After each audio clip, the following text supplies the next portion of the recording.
Well, hey, good morning. Welcome to the Blue Gamer Bluecast Morning Show. I'm your host, Adam Blue, 30 plus here, video game enthusiast, industry insider, kind of, and just a place where, we talk the latest gaming news, what I've been getting into, all that fun stuff. So if you joined in yesterday, let me finish this a little bit. I was playing that Act of Blood demo, which was pretty awesome. I check that out if you haven't.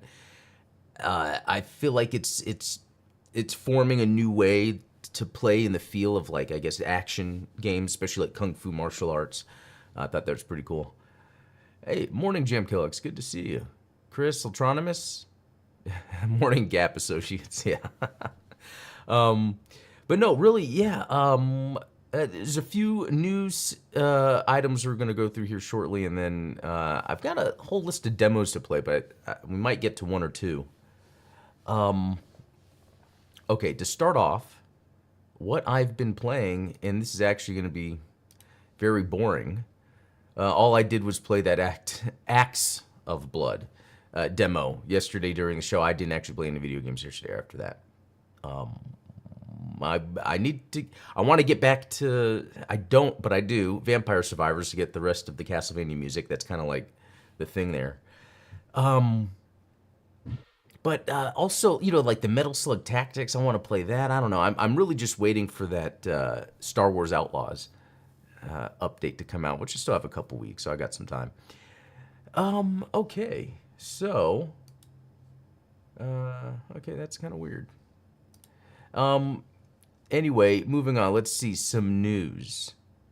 What are the news articles? It's a couple things here. Lack of PS5 Pro shortages means some scalpers are reselling at a loss. Yes, so the PS5 Pro is now out there and available, and it's not sold out, which, that's interesting. I don't know what that means. I think it means not everyone, this isn't something everyone needs right now. I really do think Sony is selling this at a profit, and it's almost like to entice PS4 players to move to PS5, because I guess they still, I think more than half the users are still on PS4 or something like that, or maybe it's half. Yeah, I think it is half. And so they're just still trying to get more people to PS5. This is a way to do it. I think this is the wrong way to go about it, and I'm about to get to why I think so here in a second. And that has to do with, no, not this. We'll get to this in a second. That's about Palworld. Sony on Concord's failure. With new IP, you don't know the result until you actually try it, which, for a company like PlayStation that's been around for so long and made so many games, that sounds very short-sighted to say. Let's see. We probably need to have a lot of gates, including user testing or internal evaluation and timing of such gates. But here's the problem with Concord, and I'll say what the main issue is like, they were chasing something instead of, and there's another, where was it? Was it this one? Man, I hate all these ads. I hate ads that are everywhere. I need to use ad block, but okay. Okay, they noted the difference between the success of Helldivers 2 and the failure of Concord. We launched 2 live service games this year, he explained. Helldivers 2 was a huge hit, while Concord ended up being shut down. But let's look at both of these games. Helldivers 2 is a very unique experience that didn't really exist. Yeah, sure, it was a third-person shooter, but its control mechanics were very unique, not really done too much. It allowed a lot of player freedom. Also, the nature of the co-op, with swarms of enemies coming at you. Very interesting stuff going on. With Concord, what is the pitch? If you were to talk about Helldivers 2 and Concord and compare them both and try to say why one's more interesting than the other, what would Concord have at all?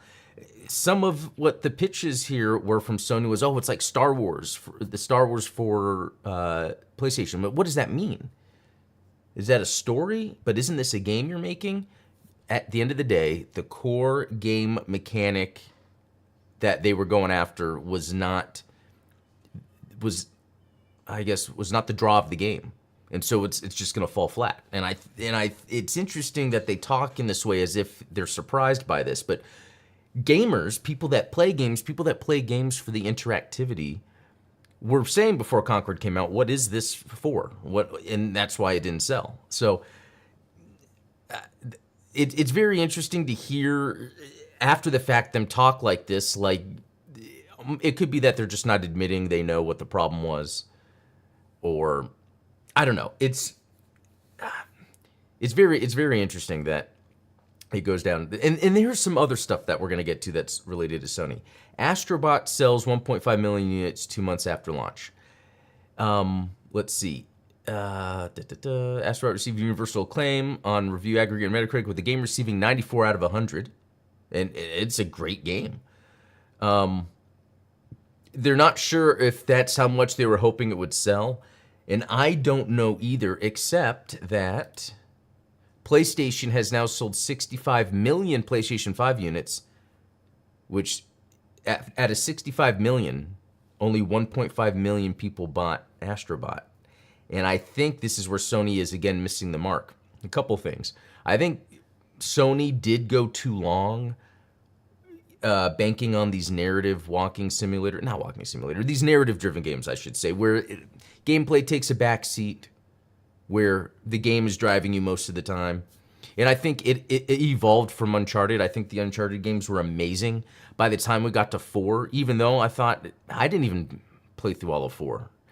It was pretty neat, but there was too much of not playing the game happening early on in Uncharted 4. Even within the game, the pacing of the game would kind of stop you. People don't talk about Uncharted 4 like they talk about the original Uncharted games. Then we had Last of Us. I played the first one, and to me, it's an interesting experience. It was, again, more story than gameplay. Like, as I was playing, I was like, well, this isn't really unique gameplay. And by the time I got to the end, I was like, okay, the end, it's really about this subversion of an ending rather than some mechanically driven amazing ending, like bringing up Vampire Survivors. I beat that the other day, Ode to Castlevania. It did an awesome mechanical thing where it changed the whole game. You had a boss coming from the top of the screen down, and you had to dodge all of his attacks and then like regain all your XP, and then all of a sudden all your characters came to help you. Like, I was playing it and it was different than everything else. Anyway, so Sony was just doubling down on this, and I think that type of game, there's different games for everybody. They were doubling down on that type of game, and they lost sight of having gamey games like Astrobot. Astrobot, from the beginning, should have had a bigger presence on PlayStation. And I think if they consider that Astrobot didn't sell too well, I hope they don't give up, and I hope they keep doing. They just need to push it. Another thing to bring up is how... So Death Stranding Director's Cut got released on Xbox yesterday, and yesterday or the day before, I forget. And it is Play Anywhere. So if you buy Death Stranding on Xbox, you can also play it on a PC. And I think that's pivotal. Astrobot should have been that. Astrobot should have been, you buy it on PlayStation, you can play it on PC, because Sony has a ton of their games on PC, and you have to buy them twice. So, for instance, there's that Stellar Blade game that came out. That's going to be on PC eventually, so I'm just not going to buy it on PlayStation. Spider-Man 1, and then it came out on PC, and then Spider-Man 2, I had to get it, and I barely played it. To me, it did the thing with the pacing, and then that came out on PC, and it's like, I might as well just wait for these games to come out. Horizon, God of War, they're all on PC. And the reason I say wait for PC is because it's a much more versatile piece of hardware, because I could play on my ROG Ally. I could play in the future. I'm not going to the future, but again, with Xbox Play Anywhere, again, I could play a game anywhere. With Sony, anyway. So the other part about the lack of PS5 Pro shortages means some scalpers are selling. So Sony was hoping they could probably make up their losses. Concord was one. I think they had some losses in general, maybe by selling this Pro console very expensive. But people are kind of like, getting to the point where, still, I could be on my PS4 and play the games I need to play. PS5 still doesn't have anything interesting going on. I have my PS5, let's see, what is this, like 5 feet from me? Rarely do I turn it on. I think I turned it on for I think there was a game that wasn't going to be on. Yeah, it was like Arrow the Acrobat, just like $2.99. It was on sale. I have the disc for the SD Generation Genesis Gundam game, but like anything else, I just play on PC, and that's, you know, when I have kids and they all do PC, they do not care about a console. I mean, and that is the future. It's because with younger generations all going on preferring PCs, that's just telling how our future is going to be, and why, you know, PlayStation is seeing people not moving from PS4, because a lot of kids that had a PS4, they ended up just getting a PC, and that's what happened in our household. You know, people at work that have kids my age, they talk about the same thing. It's no one cares about a PS5 or Xbox. It's really just having a PC, because with a PC, there's the free games already, Roblox, Fortnite. Also with the PC, there's upgradability, and upgrading is easier nowadays. So even with the kids, they've been able to just upgrade their PC parts pretty easily. So a lack of PS5 Pro shortages means really it's what Xbox has already been saying. Gamers, especially the core group that are now growing up with games, they don't care about consoles. They have their device, that's like their phone, and then they have a PC because it's way more versatile. Schoolwork is done on a PC now. Rarely am I seeing notebooks, because everything is done on a computer. So while they're there, they could play Roblox, they could play Fortnite, they could play any free game, which tons exist. So it's very interesting that we're getting to that point. Yeah, kids going to PC was not on my bingo card. Min, I had her saying, yeah, same here. I was not expecting that too. I was even expecting the kids would want the latest consoles as they came out. When the Xbox Series X came out, when the PS5 came out, and I wanted them and I got them, they didn't care. You know, they wanted their PCs. Even my oldest sold his VR for some funds to be able to buy PC parts. And you know, but it makes sense, because I think also kids are growing up with a little more what do you call it? I guess, you know, at my age growing up, not a lot of people had PCs, or there was one family computer, people didn't really build them. Nowadays, kids are growing up where building a PC is kind of just part of, or having a PC is just part of the daily thing. Yeah, you would grow up in the 80s and 90s with one family PC in the house. Now there's a PC in every room almost. So yeah, it's very interesting. Kids are more so PC because of mobile games. Well, I don't know. I think it's separate. There's, like, even my kids don't play mobile games. They use their phone for like communicating with friends. I've noticed it's more older adults that play mobile games. That's what I've noticed. I think younger kids, like with iPads, are really into some like basic mobile games. But as soon as they get to the point where they're talking with their friends want to play Valorant, friends want to play Fortnite, friends want to play Roblox, that playing games like Roblox online is like when kids would go outside and play with the friends. My kids still go outside, or my youngest especially goes outside a lot still. But when they are playing games in the house, it's like with friends, doing Roblox with friends. Like my youngest doesn't care about single player experiences. He doesn't care. It's about being with your friends in these games. And that's the thing. It's his friends from school. The friends that come over, the friends that go to the birthday party. Like at school, all the kids, it's very normal for them to play Roblox or Fortnite, whatever, on PC.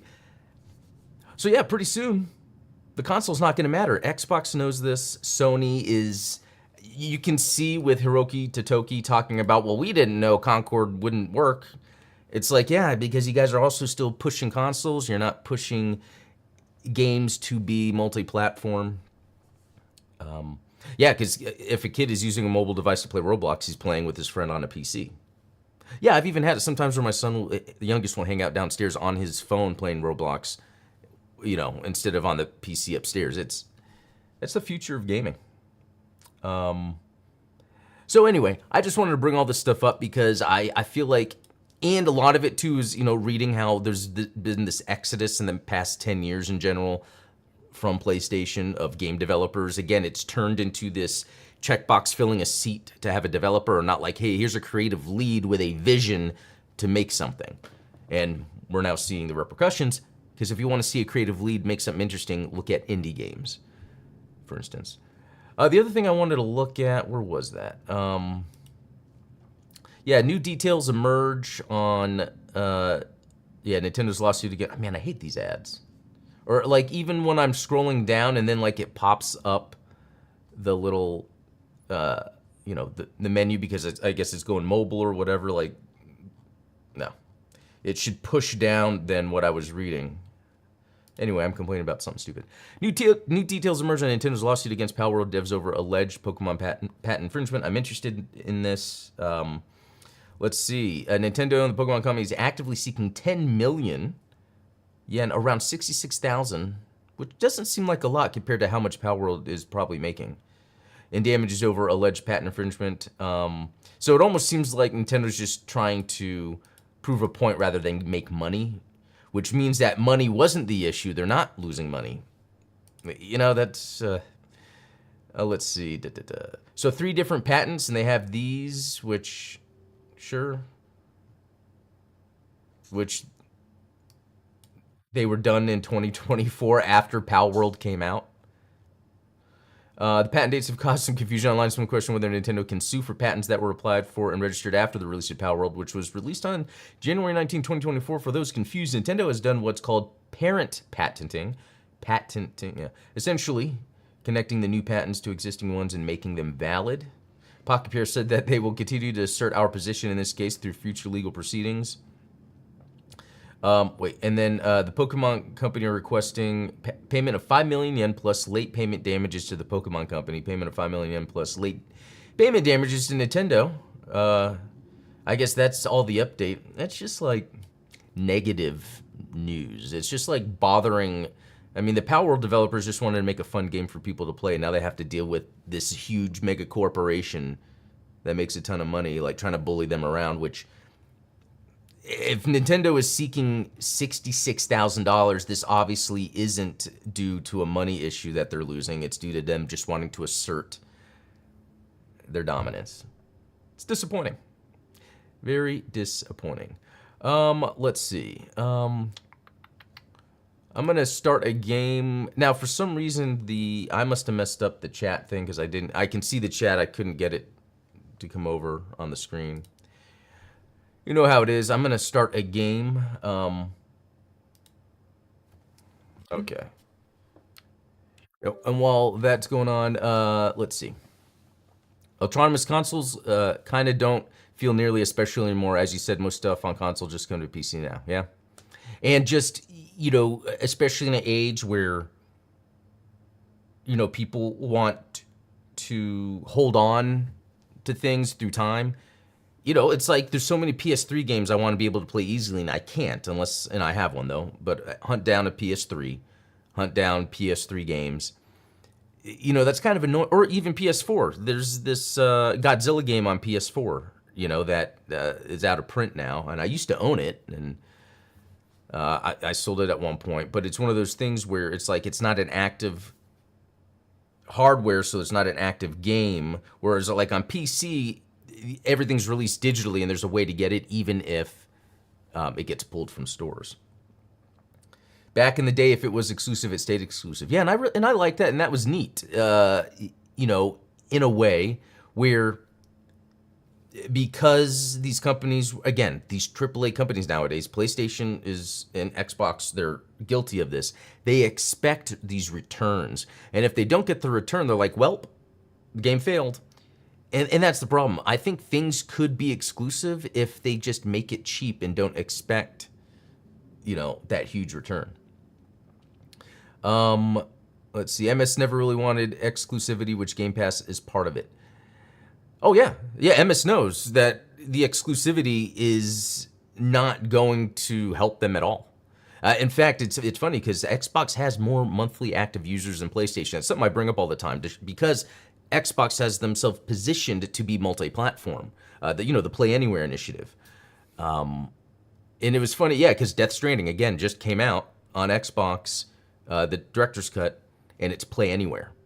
And so for Xbox to have less consoles sold but higher monthly active users is probably, telling of the future. Let's see. Nintendo got to remind people it's the kingpin every now and then. Yeah. In Japan, you don't have to protect your IP, or you do have to. Yeah, that's the thing. Like, the Japan has different laws for stuff like that, which is pretty interesting. But they also have different laws for like laying off people. Like, you can't really lay off people, so they put them in a room where they don't have any work to do. With how many products there are now that are Pokemon-esque, it feels odd to target this one, but not all the others. Yeah, especially when Pokemon exists because of Dragon Quest in the first place. Like, if all was the same, but back when Pokemon first came out, the Dragon Quest people could be like, hey, you're infringing on all this stuff. The console wars were terrible on the wallet, but it was great to talk about what made your console cool. Yeah, there was that, that there's something to that. Let me pop this on. All right, let's check this out. This is a new game. Yes, thank you. First option, invert Y. It's interesting that like in that Axe of Blood, when you inverted, it inverted everything, and then some, it's like only some things you can invert. I wish that was by now universally figured out. Okay, yeah, so again, this is what, Glaciered? And it's supposed to be a neat Souls-like, but underwater in the future. To me, why that seemed interesting was because of maybe the character movement. Another thing to bring up is